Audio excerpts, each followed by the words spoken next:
Hello, welcome to PSC inspire. ഇന്ന് ഈ വീഡിയോയിൽ പ്രിയാമ്പിളിനെ കുറിച്ചുള്ള കുറച്ച് വിവരങ്ങളാണ് ഉൾപ്പെടുത്തിയിട്ടുള്ളത്. അപ്പോൾ ഈ വീഡിയോ കാണുന്നതിന് മുന്നേ ഇതിന് മുന്നേ ഇട്ട വീഡിയോസൊക്കെ കോൺസ്റ്റിറ്റ്യൂഷനെ പറ്റിയിട്ടുള്ള വീഡിയോസ് കണ്ടതിന് ശേഷം മാത്രം പ്രിയാമ്പിളിനെ കുറിച്ചുള്ള വീഡിയോ കാണുക, എന്നാലേ കുറച്ചും കൂടെ മനസ്സിലാവത്തുള്ളൂ. ചാനൽ ആദ്യമായിട്ട് കാണുന്നവരാണെങ്കിൽ സബ്സ്ക്രൈബ് ചെയ്യുക. നിങ്ങൾക്ക് വീഡിയോസ് ഇടുന്നതെല്ലാം അപ്ഡേറ്റ്സ് കറക്റ്റായിട്ട് കിട്ടണമെങ്കിൽ നോട്ടിഫിക്കേഷൻസ് ഓണാക്കി ഇടുക. നമുക്ക് വിഷയത്തിലേക്ക് കിടക്കാം. ആമുഖത്തെ എത്ര തവണ ഭേദഗതി വരുത്തിയിട്ടുണ്ട്? ഒരു തവണ. 42ാമത്തെ ഭേദഗതി 1976. ചെറുഭരണഘടന മിനി കോൺസ്റ്റിറ്റ്യൂഷൻ എന്ന് അറിയപ്പെടുന്ന ഭേദഗതി 42ാമത്തെ ഭേദഗതിയാണ്. 42ാമത്തെ ഭേദഗതി പ്രകാരം ആമുഖത്തിൽ കൂട്ടിച്ചേർത്ത വാക്കുകളാണ് സോഷ്യലിസ്റ്റ്, സെക്യുലർ ആൻഡ് ഇൻ്റഗ്രിറ്റി. ആമുഖം ഭേദഗതി ചെയ്യുമ്പോൾ ഇന്ത്യൻ പ്രധാനമന്ത്രി ഇന്ദിരാഗാന്ധി. ആമുഖം ഭേദഗതി ചെയ്യുമ്പോൾ ഇന്ത്യൻ രാഷ്ട്രപതി ഫക്രുദ്ദീൻ അലി അഹമ്മദ്. ഇന്ത്യൻ ഭരണഘടനയുടെ ആമുഖത്തിൽ ഉൾപ്പെടുത്തിയിരിക്കുന്ന ഏക തീയതി 1949 നവംബർ 26. ഭരണഘടനയ്ക്ക് ആമുഖം എന്ന ആശയം ആദ്യമായി ഉന്നയിച്ച വ്യക്തി BN റാവു. ഭരണഘടനയുടെ ആമുഖം ഡ്രാഫ്റ്റിംഗ് കമ്മിറ്റിയിൽ അവതരിപ്പിച്ച വ്യക്തി നെഹ്റു, ജവഹർലാൽ നെഹ്റുവാണ് അവതരിപ്പിച്ചത്. ആമുഖത്തിൻ്റെ വിശേഷണങ്ങളാണ് പറയുന്നത്. ഇന്ത്യയുടെ രാഷ്ട്രീയ ജാതകം എന്ന് ആമുഖത്തെ വിശേഷിപ്പിച്ചത് KM മുൻഷി. തിരിച്ചറിയൽ കാർഡെന്ന് വിശേഷിപ്പിച്ചത് NA പൽക്കിവാല. ഭരണഘടനയുടെ സാരാംശം കീനോട്ട് എന്ന ആമുഖത്തെ വിശേഷിപ്പിച്ചത് ഏണസ്റ്റ് ബാർക്കർ. ഭരണഘടനയുടെ ആത്മാവ് ദ സോൾ ഓഫ് കോൺസ്റ്റിറ്റ്യൂഷൻ എന്ന് വിശേഷിപ്പിച്ചത് താക്കൂർദാസ് ഭാർഗവ്. ആമുഖം തുടങ്ങുന്നത് നാം ഭാരതത്തിലെ ജനങ്ങൾ എന്ന് പറഞ്ഞാണ് തുടങ്ങുന്നത്. ആമുഖമനുസരിച്ച് ഇന്ത്യ ഒരു പരമാധികാര സോഷ്യലിസ്റ്റ് മതേതരത്വ ജനാധിപത്യ റിപ്പബ്ലിക്കാണ്. ആമുഖവുമായി ബന്ധപ്പെട്ട കേസുകൾ. ആമുഖം ഇന്ത്യൻ ഭരണഘടനയുടെ ഭാഗമേ അല്ല എന്ന് വാദിച്ച കേസ് ഭേരുഭായ് കേസ് 1960. ആമുഖം ഇന്ത്യൻ ഭരണഘടനയുടെ ഭാഗമാണെന്ന് സുപ്രീം കോടതി പ്രഖ്യാപിച്ച കേസ് കേശവാനന്ദ ഭാരതി കേസ് 1973. ആമുഖം ഭരണഘടനയുടെ ഭാഗമാണെന്ന് സുപ്രീം കോടതി ഒരിക്കൽ കൂടി ഉറപ്പിച്ചു പറഞ്ഞ കേസാണ് union of India versus LIC of India 1995 case. ആമുഖത്തിലെ പ്രയോഗങ്ങൾ. സോവറിൻ അഥവാ പരമാധികാര രാഷ്ട്രം. ഇന്ത്യ സർവതന്ത്ര സ്വതന്ത്രമാണ്. മറ്റൊരു രാജ്യത്തിനും ഇന്ത്യക്കുമേൽ യാതൊരു അധികാരവുമില്ല. കോമൺവെൽത്തിലോ UNOയിലോ അംഗത്വം നേടിയതുകൊണ്ട് ഇന്ത്യയുടെ പരമാധികാര സ്വഭാവത്തെ ബാധിക്കുന്നില്ല. പരമാധികാരം നിലനിർത്തി തന്നെയാണ് ആ അംഗത്വവും പ്രവർത്തനവും. 2. സോഷ്യലിസം അഥവാ സ്ഥിതി സമത്വം. ഇന്ത്യൻ സോഷ്യലിസം ഡെമോക്രാറ്റിക് സോഷ്യലിസമാണ്. ഇതിൽ പൊതുമേഖലയും സ്വകാര്യ മേഖലയും തോളോട് തോൾ ചേർന്ന് പ്രവർത്തിക്കുന്ന മിക്സഡ് ഇക്കണോമിയായിരിക്കും നിലനിർത്തുക. Communist socialism. സ്വകാര്യ മേഖലയെ പാടെ ഒഴിവാക്കിക്കൊണ്ട് ഉൽപാദന വിതരണ സംവിധാനങ്ങൾ മുഴുവൻ ഗവൺമെൻറ്റിൻ്റെ ഉടമസ്ഥതയിലായിരിക്കും. 3. സെക്യുലർ അഥവാ മതേതരത്വം. 1976 42ാമത്തെ ഭരണഘടനാ ഭേദഗതിയിൽ ഉൾക്കൊള്ളിച്ച വാക്കാണ് മതേതരത്വം എന്നത്.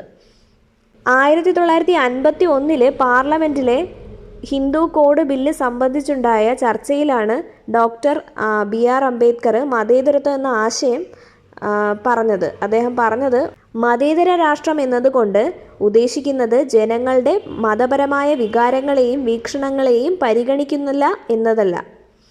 ഏതെങ്കിലും ഒരു പ്രത്യേക മതം അത് വിശ്വസിക്കാത്ത ജനങ്ങളുടെ മേൽ അടിച്ചേൽപ്പിക്കാൻ നമ്മുടെ പാർലമെൻറ്റിന് അധികാരമില്ല എന്നാണ്. ഭരണഘടന അംഗീകരിക്കുന്ന ഒരേ ഒരു പരിമിതിയാണ് ഇത്. 4. ജനാധിപത്യം ഡെമോക്രസി.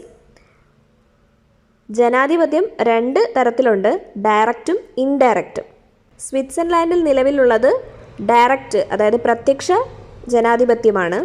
പ്രത്യക്ഷ ജനാധിപത്യത്തിന് ജനഹിത പരിശോധന, സ്വേച്ഛാ പ്രകടനം, പുനരാഹ്വാനം, ഹിതപരിശോധന ഇങ്ങനെ 4 തലങ്ങളുണ്ട്. പരോക്ഷ ജനാധിപത്യത്തിൽ ജനങ്ങളാൽ തിരഞ്ഞെടുക്കപ്പെടുന്ന പ്രതിനിധികളാണ് ജനങ്ങൾക്ക് വേണ്ടി പരമാധികാരം കൈക്കലാക്കുന്നത്. 5th one republic. റിപ്പബ്ലിക്കിൽ ജനങ്ങളോ പ്രതിനിധികളോ തിരഞ്ഞെടുക്കുന്ന വ്യക്തിയായിരിക്കും ഭരണ നേതൃത്വത്തിലെത്തുക. ഉദാഹരണം USA. 6. ലിബർട്ടി അഥവാ സർവതന്ത്ര സ്വതന്ത്രത. വ്യക്തികളുടെ പ്രവർത്തനങ്ങൾക്ക് പരമാവധി സ്വാതന്ത്ര്യം അനുവദിക്കപ്പെട്ട അവസ്ഥയാണിത്. ഫ്രഞ്ച് വിപ്ലവത്തിലെ ആശയങ്ങളിൽ നിന്നാണ് ഭരണഘടന ലിബറൽ സ്വഭാവം കടം കൊണ്ടത്. 7. സാഹോദര്യം ഫ്രറ്റേണിറ്റി. തമ്മിൽ സഹോദര തുല്യമായ മനോഭാവം നിലനിർത്തുന്ന അവസ്ഥയാണിത്. മതം, ഭാഷ, മേഖല എന്നിങ്ങനെയുള്ള വ്യത്യസ്തതകൾ പരിഗണിക്കാതെ എല്ലാ ഭാരതീയരും പരസ്പരം സാഹോദര്യം നിലനിർത്തണമെന്ന് മൗലിക കടമകളിൽ, അതായത് ആർട്ടിക്കിൾ 51A നിർദ്ദേശിക്കുന്നുണ്ട്. 8. നീതിന്യായം.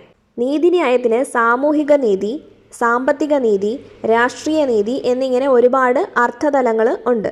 ജാതി, മതം, വർണ്ണം, ലിംഗം എന്നിങ്ങനെയുള്ള വേർതിരിവുകളില്ലാതെ എല്ലാ പൗരന്മാർക്കും തുല്യ പരിഗണന ലഭിക്കുന്നത് സാമൂഹ്യ നീതി ഉറപ്പുവരുത്തുമ്പോഴാണ്.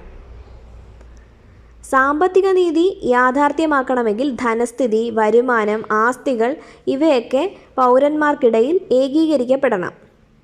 എല്ലാ പൗരന്മാർക്കും തുല്യമായ രാഷ്ട്രീയ അവകാശങ്ങളും രാഷ്ട്രീയ പദവികളും ലഭ്യതയിൽ സമത്വവും ഗവൺമെൻറ്റിൽ തുല്യ സ്വാധീനവും ലഭിക്കുമ്പോഴാണ് രാഷ്ട്രീയ നീതി യാഥാർത്ഥ്യമാക്കുന്നത്. സാമൂഹ്യ, സാമ്പത്തിക, രാഷ്ട്രീയ നീതികൾ എന്ന ഈ ആശയം 1917 റഷ്യൻ വിപ്ലവകാരികളുടെ ആശയങ്ങളിൽ നിന്ന് കടമെടുത്തതാണ്. 9th വൺ ഇക്വാലിറ്റി അഥവാ സമത്വം.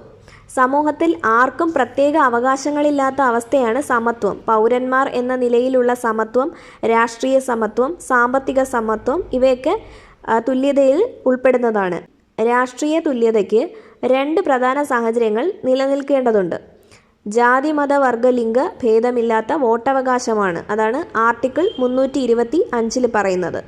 ഇരു സഭകളിലേക്കുമുള്ള തിരഞ്ഞെടുപ്പ് ജനാധിപത്യപരമായ പ്രായപൂർത്തി വോട്ടവകാശത്തിലൂടെയായിരിക്കണം. ആർട്ടിക്കിൾ 326. ഭരണഘടന കടം കൊണ്ടത് എവിടെ നിന്നൊക്കെയാണെന്നാണ് പറയുന്നത്. ഏക പൗരത്വം എന്ന ആശയം കടം കൊണ്ടത് ബ്രിട്ടനിൽ നിന്നാണ്. ഈ പറയുന്ന ആശയങ്ങൾ ഏതൊക്കെ? നിയമനിർമ്മാണം, നിയമവാഴ്ച, തിരഞ്ഞെടുപ്പ് സംവിധാനം, പ്രധാനമന്ത്രി, പാർലമെൻ്ററി ജനാധിപത്യം, ക്യാബിനറ്റ് സംവിധാനം, ഈ ആശയങ്ങളെല്ലാം കടം കൊണ്ടിരിക്കുന്നത് ബ്രിട്ടനിൽ നിന്നാണ്. ഇനി USA നിന്ന് കടം കൊണ്ടതാണ് രാജ്യസഭ, ലിഖിത ഭരണഘടന, മൗലികാവകാശങ്ങൾ, ആമുഖം, ജുഡീഷ്യൽ റിവ്യൂ, ഇംപീച്ച്മെൻറ്റ്, ഉപരാഷ്ട്രപതി ഇങ്ങനെയുള്ള ആശയങ്ങളൊക്കെ USA നിന്ന് കടം കൊണ്ടതാണ്. ഇനി മൗലിക കർത്തവ്യങ്ങൾ USSR നിന്ന് കടം കൊണ്ടതാണ്. കൺകറന്റ് ലിസ്റ്റ് ഓസ്ട്രേലിയയിൽ നിന്ന്. സ്വാതന്ത്ര്യം, സമത്വം, സാഹോദര്യം അത് ഫ്രാൻസിൽ നിന്ന്. ഫ്രഞ്ച് റവല്യൂഷൻ ടൈമിൽ കടമെടുത്ത ആശയമാണ് സ്വാതന്ത്ര്യം, സമത്വം, സാഹോദര്യം. അയർലൻഡിൽ നിന്നും നിർദ്ദേശക തത്വങ്ങൾ, പ്രസിഡന്റിൻ്റെ തിരഞ്ഞെടുപ്പ്, രാജ്യസഭയിലേക്ക് രാഷ്ട്രപതി നാമനിർദ്ദേശം ചെയ്യുന്നത് ഇങ്ങനെയുള്ള ആശയങ്ങൾ അയർലൻഡിൽ നിന്നാണ് കടമെടുത്തത്. സൗത്ത് ആഫ്രിക്കയിൽ നിന്ന് ഭരണഘടനാ ഭേദഗതി. കാനഡയിൽ നിന്ന് കടമെടുത്തതാണ് ഫെഡറൽ സംവിധാനവും യൂണിയൻ ലിസ്റ്റ്, സ്റ്റേറ്റ് ലിസ്റ്റ് ഇങ്ങനെയുള്ള ആശയങ്ങൾ കാനഡയിൽ നിന്നാണ് കടമെടുത്തിരിക്കുന്നത്. റിപ്പബ്ലിക് ആശയം ഫ്രാൻസിൽ നിന്ന്. അടിയന്തരാവസ്ഥ ജർമ്മനി. പാർലമെൻറ്റിൻ്റെ സംയുക്ത സമ്മേളനം ഓസ്ട്രേലിയയിൽ നിന്ന് കടമെടുത്തതാണ്. വൈസ് പ്രസിഡന്റ് തിരഞ്ഞെടുപ്പ് USA. ഇന്ത്യൻ ഭരണഘടന ഏറ്റവും കൂടുതൽ കടപ്പെട്ടിരിക്കുന്നത് ഗവൺമെൻറ് ഓഫ് ഇന്ത്യ ആക്ട് 1935